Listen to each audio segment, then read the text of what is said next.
Hi,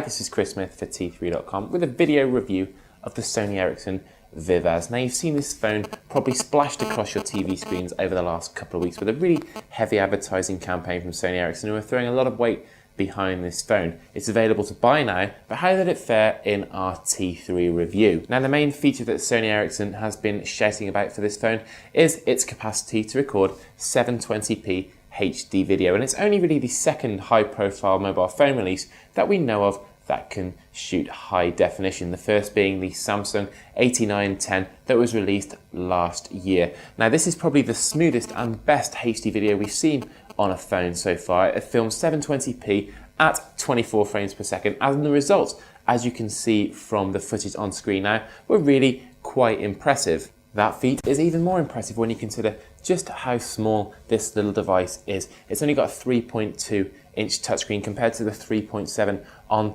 the Samsung model, and it's probably the smallest high-definition camera that's currently available on the market as well. In terms of stills, we've got 8.1 megapixels to play with, which isn't quite as much as the 12.1 on the Sony Ericsson Satio, but there's still a host of fantastic camera options which allow you to take the best pictures really easy. There's a great panorama mode, white balance correction, and smile detection as well. So all that famous cybershot technology that we've seen on Sony Ericsson phones down the years packed into this little Vivaz here. It's also got a 3.5mm jack. It's only the second Sony Ericsson phone to feature that after the W995 Walkman, a handy addition for playing all your tunes. Speaking of music, Sony Ericsson phones down the years have developed a great reputation for great sounding phones, and this one is no different, almost matching the Walkman tech that we've seen on phones like the W995 down the years.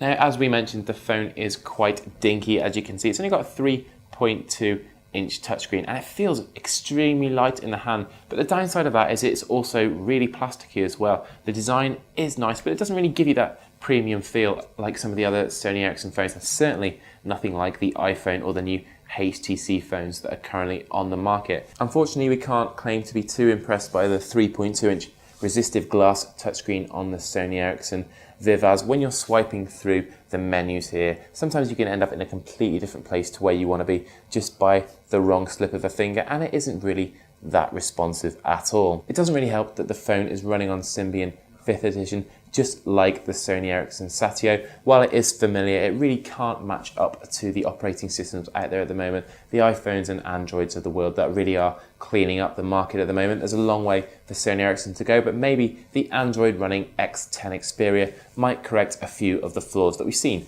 on phones like the Vivaz. Again, I'm afraid to say it's a similar story with the browser on the Vivaz Pro. It's okay, but just okay. The pages can be quite slow to load, and the phone has trouble switching between the 3G and the Wi-Fi, bringing up an annoying pop-up whenever you want to switch between the two. It really isn't ideal. Now, that isn't to say there aren't a bunch of things that we really do like about the Sony Ericsson Vivaz. The HD video recording is fantastic, and the stills camera and all the options that come along with that are really good also. It's also quite handy for listening to music and watching some movies on the go as well. But the slow and clunky Symbian user interface and the basic browser on the phone really do let it down on some vital levels. We'd love to see this feature set like the HD video and the great camera on an Android phone, so maybe that could be next for Sony Ericsson. In the meantime, if you've got to choose between this and the Samsung 8910 HD, we'd probably plump for the Samsung. It's only £70 dearer, and it's got a fantastic 3.7-inch